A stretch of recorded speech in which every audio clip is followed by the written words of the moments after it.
सरदारी निज़ाम जो है हमारा, वो हमारे साथ इंसाफ़ नहीं कर रहे। अगर सरदारी निज़ाम चाहे तो हमारा मसला हल हो सकता है। मैं दर-दर की ठोकरें खाने से बच सकती हूँ और मेरी जो ज़िंदगी है वो भी बच सकती है। वो उन्होंने मुझे मारने का मतलब प्लान बनाया, मेरी बेटी को भी और मुझे भी। तो मैं वहाँ से रात को भाग निकली ताकि कोई भी मुझे नुकसान हो तो उसके ज़िम्मेवार मेरे चाचा जान और मेरा जो पहला शौहर था वो और सरदारी निज़ाम होंगे। अगर मुझे कुछ भी हो गया और मेरी बच्ची को कुछ हुआ तो 9 साल हो गए, मैं दरपदराई में ज़िंदगी कैसे गुजार सकती हूँ? 9 साल में कोई भी थक सकता है। फिर मैं तो औरत हूँ, किस तरह मैं धक्के खाती रहूँगी? कैसे मैं ऐसी ज़िंदगी गुजारूँगी? कब तक? अब तो मेरा शौहर भी मुझे छोड़कर चला गया, मैं कहाँ जाऊँगी? मेरे पास कुछ भी नहीं है। मुझे जो स्याह काली का इल्ज़ाम लगाकर मारना चाहते हैं, मैं चीख-चीख कर थक गई हूँ कि मैं काली नहीं हूँ, मैं बिल्कुल साफ़ हूँ। मेरी शादी करवाई गई है, मेरे पास उसका निकाहनामा है, हर चीज़ है, फिर मुझे इस तरह क्यों मारना चाहते हैं? मुझे समझ में नहीं आ रही। मैं दारुल-अमान गई, वहाँ से निकली, वहाँ से भी मुझे खतरा। वहाँ से जब निकली तो मुझे अपने भाइयों से और अपने चाचा जान से खतरा था। कोई मेरा साथ नहीं दे रहा, मैं कब तक इस तरह रहूँगी? मेरे साथ इंसाफ़ किया जाए।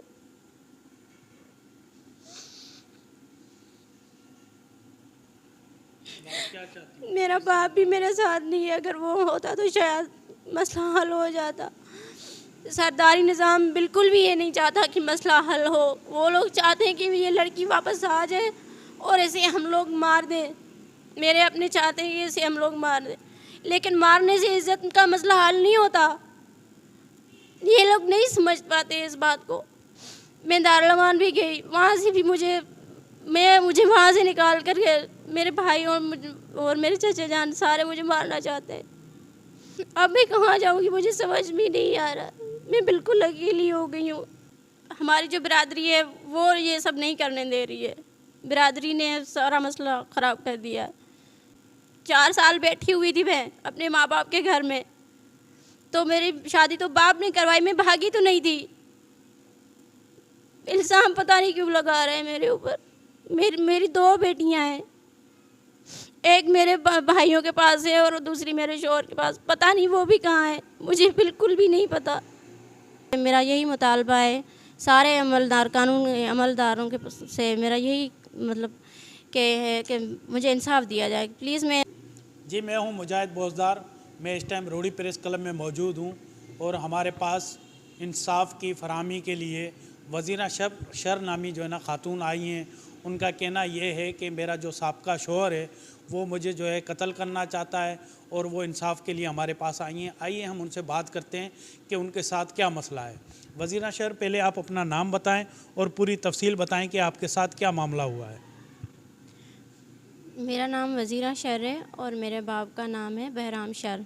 मैं उनकी बेटी हूँ। रहवाशी मैं सक्खर से हूँ और 9 साल पहले मेरी शादी करवाई गई थी परवेज़ नाम के साथ और उसके साथ मैं रही थी, मतलब 2 माह उसके पास रही थी। उसका रवैया मेरे साथ ठीक नहीं थी, मुझसे तशद्दुद का शिकार बनाता था और मुझसे मारता था, धमकाता था, कहता था अपने माँ बाप के घर मत जाया करो और मैं जैसा कहता हूँ वैसा ही करो। फिर मैंने ऐसा नहीं किया तो उसने मुझे मतलब छोड़ दिया, तलाक दे दी। और फिर मैं अपने बाप के पास थी 4 साल। 4 साल के बाद मेरे बाप ने मेरी शादी करवा दी अली हसन नाम के लड़के से। फिर मेरा जो अगला शौहर है वो नहीं मान रहा था, कह रहा था कि मैंने तलाक नहीं दी, ये मेरी बीवी है, इसने निकाह के ऊपर निकाह किया है, बल्कि उसकी तलाक का हर सबूत मेरे पास मौजूद है। वो क्यों नहीं मान रहा? और मेरे साथ जो नाइंसाफ़ी हुई है, मैं यहाँ पे आई हूँ इंसाफ़ लेने के लिए। मेरी अब जिससे शादी हुई है उससे मेरे 2 बेटियाँ हैं मुझे। मैं इसीलिए आई हूँ कि मुझे इंसाफ़ दिया जाए और मेरी मदद की जाए। वज़ीरा शर, आपका जो पहला शौहर था वो आपका अपनी बिरादरी का था, फिर दोबारा आपकी जो शादी हुई है वो भी आपकी अपनी बिरादरी का है। अगर वो मुसलसल आपको धमका रहा है, डरा रहा है, तो लाजमी आपके जो ख़ानदान होगा या आपकी जो बिरादरी है उसके मोअज़्ज़िज़ीन भी होंगे या इंतज़ामिया भी है, हुकूमत भी है। क्या आप अपना जो है इंसाफ लेने के लिए कहीं गई हैं? आप अपने किसी सरदार के पास, वडेरे के पास, किसी के पास जाना हुआ है आपका? हाँ, मैं कोर्ट गई थी। ये 9 साल से ही मतलब मेरा मसला चलता आ रहा है। मैं गई थी कोर्ट में इंसाफ लेने के लिए। कोर्ट वालों ने कह दिया कि तुम्हें इंसाफ मिल चुका है, तुम अपनी मर्ज़ी से शादी कर सकती हो। फिर मेरे बाप ने मेरी शादी करवा दी अली हसन के साथ। फिर जब पहला जो मेरा शौहर था वो नहीं मान रहा था, कह रहा कि मेरी ये निकाह में मेरे में, और उसका जबकि डिवोर्स है उसकी मेरे पास, हर चीज़ का मेरे पास सबूत है। वो नहीं मानता कि ये मेरी बीवी। अब मुझे डरा धमका रहा है, कह रहा है कि तुम वापस आ जाओ, और मेरे जो शौहर के मतलब माँ बाप हैं वो भी मुझे मारना चाहते हैं। हमारे जो सरदारी निज़ाम है वो भी हमारे साथ इंसाफ नहीं कर रहे। वो कह रहे हैं कि लड़की जब तक वापस नहीं आएगी तब तक मसला हल नहीं होगा। और मेरे चाचा जान को भी इसी वजह से कत्ल किया गया। उन्होंने ही कत्ल किया, मेरे शौहर के वालिदैन ने, और उन्होंने मेरे शौहर ने। किस बात पे कत्ल किया उनको? कि लड़की हमें दो, मेरी बीवी है। हाँ, मेरी बीवी है ये। अब वो मुझे भी कत्ल करना चाहते हैं। दोनों बिरादरी के हैं। अब जिससे शादी हुई है वो भी मेरी बिरादरी का है। मेरे माँ बाप की मर्ज़ी से ही शादी हुई थी, मैंने भाग के शादी नहीं की है। हर बात का मेरे पास सबूत है। फिर भी मुझे इंसाफ नहीं दे रहे। ये सारे सरदारी निज़ाम का काम है, वो ही काम ख़राब कर रहे हैं और वही मसला हल नहीं कर रहे हैं। हमारा जो मसला है वो सरदारी निज़ाम ही मसले हल करते हैं। 4 साल अब मेरी शादी को हो गए हैं। मेरी यहाँ 2 बेटियाँ हैं। तो अब मैं यहाँ पे आई हूँ कि सरदारी निज़ाम जो है हमारा, वो हमारे साथ इंसाफ नहीं कर रहे। अगर सरदारी निज़ाम चाहे तो हमारा मसला हल हो सकता है। मैं दर दर की ठोकरें खाने से बच सकती हूँ और मेरी जो ज़िंदगी है वो भी बच सकती है। लेकिन वो भी नहीं चाहते। वो भी यही चाहते हैं कि हम लोग इसे मारें, और वो भी चाहते हैं कि ये वापस आए, अपने ख़ानदान वालों की इज़्ज़त बचाए। लेकिन इज़्ज़त इस चीज़ में नहीं है, मेरे माँ बाप ने रिश्ता किया था, इस चीज़ में इज़्ज़त नहीं है कि किसी बेजान जिस्म की सांसें छीन कर उसे हम इज़्ज़त हासिल कर सकते हैं। ये इज़्ज़त नहीं कहते, ये एक बुज़दिली होती है। लोगों के लिए जान का मतलब वो लगाते हैं जो कोई सोच भी नहीं सकता। इतनी गिरी हुई उनकी सोच है। मैं गई थी दारुल अमान, लेकिन मेरे माँ बाप और मेरे भाई आए, मेरे मामे आए और मेरे चाचे भी आए। उन्होंने कहा कि हम लोग तुम्हें नहीं मारेंगे। उन्होंने मुझे कहा कि हम बेटी भी तुम्हें दिलाएंगे, मेरे जो शौहर के पास थी, हम वो भी तुम्हें दिलाएंगे और तुम्हें इंसाफ देंगे, और फिर हम उसी को ही तुम्हें दे देंगे। फिर मैं उनके साथ निकल गई। तो फिर चार दिन हो गए, उन्होंने बात मतलब लीक नहीं की। उन्होंने कहा कि हमारे साथ लड़की नहीं है। मैंने कहा मैं तो इनके पास हूँ, फिर ये झूठ क्यों बोल रहे हैं। फिर मैं रात को उन्होंने मुझे मारने का मतलब प्लान बनाया, मेरी बेटी को भी और मुझे भी।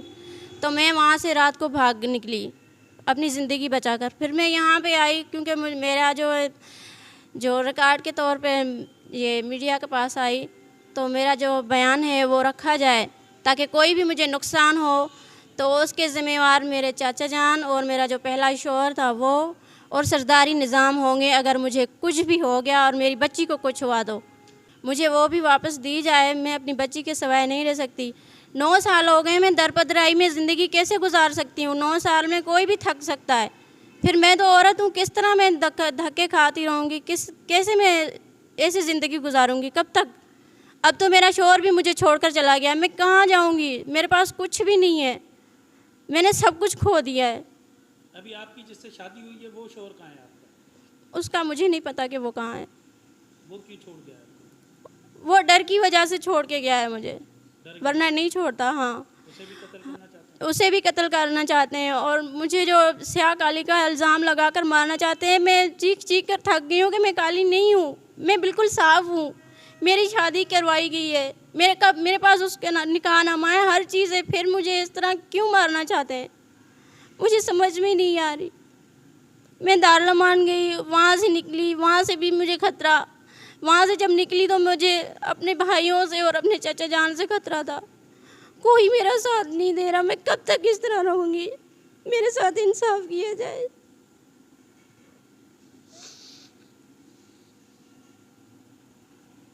क्या चाहती हैं? मेरा बाप भी मेरे साथ नहीं है, अगर वो होता तो शायद मसला हल हो जाता। सरदारी निज़ाम बिल्कुल भी ये नहीं चाहता कि मसला हल हो। वो लोग चाहते हैं कि ये लड़की वापस आ जाए और इसे हम लोग मार दें। मेरे अपने चाहते हैं कि इसे हम लोग मार दें, लेकिन मारने से इज़्ज़त का मसला हल नहीं होता। ये लोग नहीं समझ पाते इस बात को। अब आप क्या चाहती हैं? अब मैं चाहती हूँ कि मेरे साथ इंसाफ किया जाए और मेरी बच्ची मुझे दी जाए और मेरे शौहर को मेरे पास, मुझे वो शौहर मुझे अपने पास रख ले, बस मैं यही चाहती हूँ। मैं घर छोड़ के रात को ही आई थी और मैं अभी यहाँ पे आई हूँ। मैंने सोचा अपना रिकॉर्ड तो करा दूँ, कब तक हयाती साथ ज़िंदगी साथ देती है। अगर मुझे कोई भी नुकसान हुआ तो उसके ज़िम्मेवार सरदारी निज़ाम भी होंगे और मेरे चचे जान भी होंगे और मेरा पहला जो शौहर है वो भी होंगे, उसके सारे रिश्तेदार भी होंगे। आपके पहले शौहर का नाम क्या है और किस किस शहर का रिहायशी है? उसका नाम परवेज़ है, वो खानपुर का रिहायशी है। कौन सा खान? खानपुर जो सखर वो उसमें लगता है, क्या नाम है, हाँ शिकारपुर वाला खानपुर, उसमें है। वहाँ के रिहायशी? हाँ, ये आपका अपना रिश्तेदार है? वो भी हमारा अपना रिश्तेदार ही था मेरे। उससे आपको तलाक हो चुकी है? जी, मुझे उससे तलाक हो चुकी है।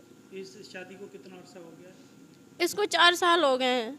2 बच्चियाँ हैं। जी, तो इस दौरान उन्होंने, जब आपकी अपनी मर्जी से शादी हुई है, फिर आपके माँ बाप आपके दुश्मन क्यों हैं? वो सपोर्ट क्यों नहीं कर रहे हैं आपको? हमारी जो बिरादरी है वो ये सब नहीं करने दे रही है। बिरादरी ने सारा मसला ख़राब कर दिया। कह रहे हैं भाग गई, दूसरी शादी करवा दी, ये करवा दिया, ये किया, क्यों किया। 4 साल बैठी हुई थी मैं अपने माँ बाप के घर में, तो मेरी शादी तो बाप ने करवाई, मैं भागी तो नहीं थी। इल्ज़ाम पता नहीं क्यों लगा रहे हैं मेरे ऊपर। मेरी 2 बेटियां हैं, एक मेरे भाइयों के पास है और दूसरी मेरे शौहर के पास। पता नहीं वो भी कहाँ है, मुझे बिल्कुल भी नहीं पता। मेरे साथ इंसाफ किया जाए प्लीज़। जी, आपने वज़ीरा शर की बातें सुनी। उनका कहना यही है कि 9 साल कबल इनकी शादी हुई थी परवेज़ नामी शख्स के साथ। शिकारपुर ज़िले का इलाका है, शहर है खानपुर, वहाँ शादी हुई थी। इसके शौहर के साथ इसकी नहीं बनी। वज़ीरा का कहना यह है कि वो तशद्दुद करता था, मारता पीटता था, जिसके 2 महीने के बाद इनकी आपस में तलाक हो गई। और तलाक होने के बाद ये मुसलसल 4 साल जो है अपने माँ बाप के घर रही। उसके बाद माँ बाप की मर्ज़ी से इसकी दूसरी शादी इसी के रिश्तेदार के साथ करवाई गई और वो उसके साथ अपनी ज़िंदगी गुजार रही थी और जिसमें से उसे 2 बेटियों की औलाद भी हुई। उसके बाद वो जो पहला शौहर है वो मुसलसल उसे तंग कर रहा है और उसे कत्ल करना चाहता है और उस बिरादरी का जो फरसुदा निज़ाम है उसके तहत इसे स्याकारी के इल्ज़ाम में जो है ना कत्ल करना चाहते हैं कि इसने दूसरी शादी क्यों की है। जबकि इसका कहना यह है कि इसके माँ बाप ने और भाइयों ने अपनी मर्ज़ी से इसकी शादी करवाई है। अब ये खातून जो हैं यहाँ पर आई हैं इंसाफ के लिए। इनका कहना यही है कि मुझे जो है ना वो कत्ल होने से बचाया जाए और मेरा ये बयान रिकॉर्ड पर रखा जाए। अगर मुझे कत्ल किया जाता है तो जो पहला शौहर है या सरदारी जो निज़ाम है ये कत्ल जो है ना उनके सर जाता है और मुझे जो है ना हिफाजत दी जाए, मुझे ज़िंदगी बख्शी जाए।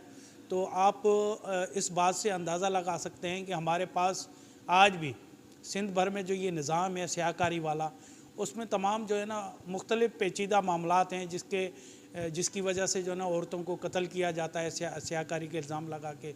जायदादों के मसले होते हैं, रिश्तेदारी के मसले होते हैं, बिरादरियों के मसले होते हैं। आज इसी तरीके से ये वज़ीरा शर भी हमारे पास पहुँची है। उसका कहना यही है कि मैंने अपनी वालदैन की मर्ज़ी से शादी की है, इसके बावजूद मुझे ये निज़ाम जो है ना कत्ल करना चाहता है, मुझे मारना चाहता है और मुझे इंसाफ दिया जाए, मुझे ज़िंदगी बख्शी जाए। तो आइए देखते हैं कि अब आज का जो दौर है, आज का जो निज़ाम है, इसकी ज़िंदगी आगे कहाँ पहुँचती है, इसे ज़िंदगी दी जाती है या मौत दी जाती है, ये आने वाला वक्त बताएगा।